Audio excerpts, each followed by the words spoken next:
కృష్ణా జిల్లా మచిలీపట్నంలో దారుణ సంఘటన చోటు చేసుకుంది.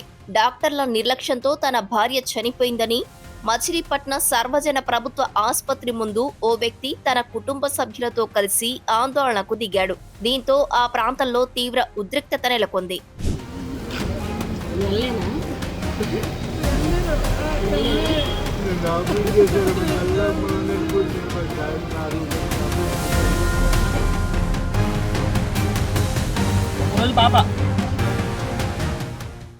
మచిలీపట్నం సర్వజన ప్రభుత్వ ఆసుపత్రి గర్భిణీల వార్డులో మంగళవారం బాలింత హరిత మృతి చెందిన ఘటన స్థానికంగా తీవ్ర కలకలం రేపింది. మచిలీపట్నం బైపాస్ రోడ్డు వాసవి భవనం ప్రాంతంకు చెందిన హరిత సోమవారం సాయంత్రం ఆడపిల్లకు జన్మనిచ్చింది. అనంతరం ఐసీయూకు తరలించకుండా సాధారణ వార్డుకు తరలించారు.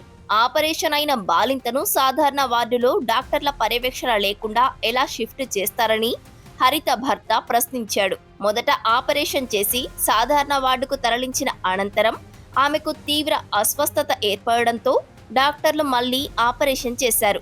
ఆ తర్వాత కొద్దిసేపటికే ఆమె బీపీ డౌన్ అయిపోయి పరిస్థితి విషమించి ప్రాణాలు కోల్పోయిందని హరిత భర్త చెబుతున్నాడు. కేవలం డాక్టర్ల నిర్లక్ష్యంతోనే బాలింత మృతి చెందిందని ఆమె కుటుంబ సభ్యులు ఆరోపిస్తున్నారు. మా ఆవిడ నిన్న హాస్పిటల్లో జాయిన్ అయినండి 9ంటికి. మేము చూపించుకుంటూ వచ్చామండి. డాక్టర్ గారు ఏమన్నారంటే సోమవారం టెస్టులు, బ్లడ్ టెస్టులు, స్కానింగ్లు తీసి మంగళవారం ఆపరేషన్ చేస్తానన్నారు. ప్లస్ నిన్న ఆపరేషన్ ఏమి లేదు అని చెప్పారండి. లేకపోవడంతో మా ఆవిడకి ఆపరేషన్ చేశారండి. నేను 4:10కి ఆపరేషన్ చేశారండి. 4:40కి నాకు అప్పచెప్పారండి నా చేతికి. నాకు కూడా ఐసీయూలో కూడా 24 hours పెట్టడం, అబ్జర్వేషన్ పెట్టడం మానేసి జనరల్ వార్డుకి ఇచ్చారండి. పైన నేను నా బట్టలు అన్నీ నేను తీసుకుని నా చిన్న పెద్ద కూతురు తీసుకుని పైకి వెళ్ళానండి. పైకి వెళ్తే నన్ను రూమ్లో అబ్జెప్పేసి వెళ్ళిపోయారండి. ప్లస్ రిసీవింగ్ ఒక నర్సు లేదండి, ఒక సెక్యూరిటీ గార్డ్ లేదండి. నాకు కూడా వచ్చిన అతను స్టేషన్ అతను 500 అమ్మని అడిగాడండి, నన్ను డబ్బులు అమ్మన్నాడండి. అది బ్లడ్ మొత్తం నేనే క్లీన్ చేశాను, మీ ఆవిడ గారిది. నాకు 500 అడిగాడండి. అన్న నేను కిందకు వస్తానన్నా, నా పిల్ల మా భార్య దగ్గర ఎవరు లేరు కదా, చిన్నపిల్ల చూసావు కదా, పెద్ద పిల్ల చిన్నపిల్ల, నేను వస్తాను కిందకంటే కింద ఉంటాను నేను, ఆపరేషన్ థియేటర్ గారు నువ్వు వచ్చి నాకు ఇవ్వి అన్నాడండి. సరే వస్తానన్నా అని చెప్పానండి. చిన్నపిల్లని ఇంజక్షన్ చేత తీసుకెళ్ళారండి. నేను మా భార్య దగ్గర ఉన్నాను పెద్ద పిల్లతో. 2 hours ఉన్నా సరే ఒకళ్ళు రాలేదండి. ఒక నర్సు కానీ డాక్టర్ గారు కానీ అసలు ఎవరు రాలేదండి. ఒక డెలివరీ అయిన కానీ ఏం జరిగింది అసలు సాయంత్రం? అదేనండి, నేను లోన్ తీసుకెళ్లారు, జనరల్ వాడికి తీసుకెళ్ళిపోయారు. లోన్ ఉన్నానండి 2 hours దాకా నేను ఉన్నాను. బాలింతరాల గదులు 2 hours దాకా నన్ను ఉంచారు అక్కడ. అది నేను ఉండకూడదండి, అసలు నేనే ఉన్నాను. నేనే అన్ని తీసుకొచ్చాను కింద నుంచి. ఆమె పైన ఉంటే ఎవరు రాలేదండి. ఒక రెస్పాండ్ అయ్యి నువ్వు భర్త అమ్మ నువ్వు ఎందుకున్నావు ఇక్కడ, ఇది ఆడవాళ్ళు కదని అడిగే నాదు లేదండి అక్కడ. ప్లస్ ఒక సెక్యూరిటీ గార్డ్ లేదండి. నేను కిందకు వచ్చేసానండి. 6 దాకా ఉంటే 6ంటికి మా ఎక్కువ వస్తాను కిందకు వచ్చానండి. కిందకు వస్తే 7:30 ఆ టైం ఆయాసం ఉందన్నారండి. ఆయాసం ఉందని కిందకి తీసుకొచ్చారండి. గబగబా స్ట్రెచ్చర్ మీద తీసుకొచ్చేసారండి. వాళ్ళు పని అయిపోవాలిగా, మరి బతికించాలిగా. అప్పుడు దాకా రెస్పాన్సిబిలిటీ లేదు. 7:30 కిందకి తీసుకొచ్చారండి. కిందకి తీసుకొచ్చి గబగబా ఆయాసం ఉంది కదా అని మొత్తం స్కానింగ్లు గీనింగ్లు అన్నీ తీసేసి మొత్తం ఎలివేటర్ పెట్టేసి అన్ని ఆక్సిజన్ పెట్టి చేసేసారండి. చేసి 10ంటికి మళ్ళీ రీఆపరేషన్ చేయాలమ్మా, మీకు రీఆపరేషన్ చేయాలి, లోన్ ఏదో నీరు పట్టేసింది నీకు, దానివల్ల బీపీ అందట్లేదని చెప్పారండి. బీపీ లో ఉంది అప్పుడు కూడా. బీపీ లో ఉన్న పేషెంట్కి రీఆపరేషన్ ఎలా చేస్తారు? పెద్ద ఆపరేషన్ అయింది, పిల్లల పట్ల ఆపరేషన్ అయింది. ఇది 3వ కాన్పని. 2వది ఆపరేషన్ అయిందండి, ఇది 3వ కాన్పని. డాక్టర్ చెప్పారండి, డాక్టర్ గారు చెప్పారండి, నేను లేనండి. డాక్టర్ గారే చెప్పారండి. తెలియదండి మనకి, చాలా మంది డాక్టర్ వచ్చారండి. అది అయిపోయిందండి. ఐసీ రూమ్లో తీసుకెళ్ళి ఏం చేశారో తెలియదు మనకి. వెంటనే తీసుకొచ్చేసి బయటికి మామూలుగా ఐసీ గదికి తీసుకొచ్చేసి ఇప్పుడు ఐసీ గదిలో పెట్టేస్తారు. మరి పేషెంట్ వాళ్ళ దగ్గర చేసి ఇప్పుడు పెట్టేసారు. ఐసీ గదిలో పెట్టేసి పావుగంట సేపు ఇలా నొక్కి బాబు బత్తారా, బాబు బత్తా లోపల రా, బాబు బత్తా లోపల రాబా అని మొత్తం ఉన్న బీపీ కూడా అప్పటిదా 40-50 ఉన్నది కూడా ఆ ఆపరేషన్ థియేటర్ తీసుకెళ్ళి వచ్చిన తర్వాత అసలు ఏమీ లేదండి, 0 పడిపోయింది. 3:30 టైం జరిగిందండి. నన్ను పిలుతున్నారండి ఇంకా టైంకి. ఇంకా అప్పుడు నొక్కుతున్నారండి. ఇంకా అమ్మ కొద్దిగా కిటికలుగా ఉందమ్మా, పెట్టానమ్మా వెంటిలేటర్ అమ్మా. అప్పటికే అయిపోయింది. ఈ లంక డ్రామా ఉంటుంది కదండి.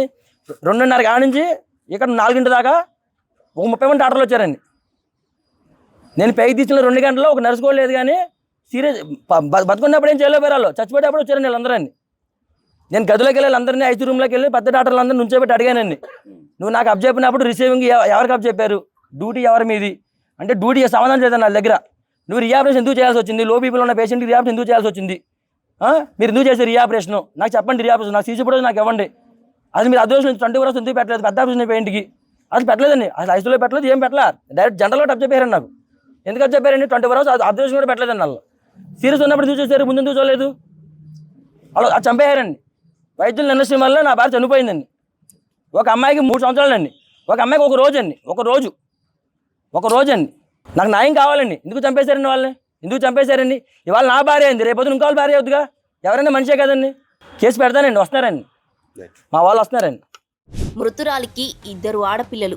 ఒక పాపకు 3 సంవత్సరాలు కాగా ఇంకో పాపకు ఒక్కరోజు మాత్రమే. ఇప్పుడు తన భార్య చనిపోయింది. ఈ పిల్లల్ని ఎవరు చూసుకుంటారు అంటూ హరిత భర్త డాక్టర్లను ప్రశ్నిస్తున్నాడు. సీసీబీ తోడు ఓపెన్ చేసి చెప్పండి, దమ్ముంటే రిజాబ్ ఎందుకు చేయాల్సి వచ్చింది?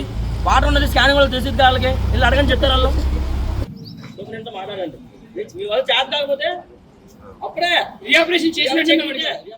హరిత మృతికి కారణం డాక్టర్ల నిర్లక్ష్యమేనని కుటుంబ సభ్యులు, బంధువులు ఆసుపత్రి ముందు ఆందోళనకు దిగడంతో పోలీసులు గట్టి బందోబస్తు ఏర్పాటు చేశారు.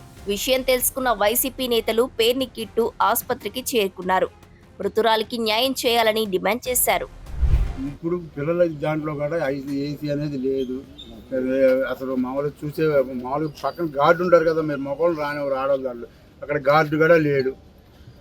ఏంటి తెల్లవారుజామున నేను 12:30కి కొద్దిగా నొప్పి వస్తుంది, బీపీ డౌన్ అయిపోయిందని చెప్పేసి అనేటప్పుడు నేను ఫోన్ చేయమని నేను వచ్చాను.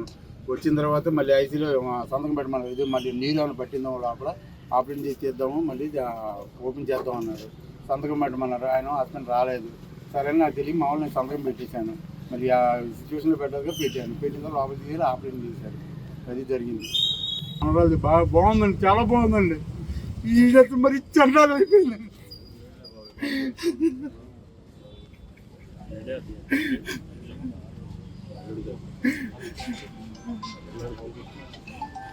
ప్రైవేట్ హాస్పిటల్ చిన్నప్పుడు చేసేవాళ్ళు వాళ్ళు చాలా బాగుందని చెప్పి తీసుకొచ్చే ఉండదు. 3 సంవత్సరాలు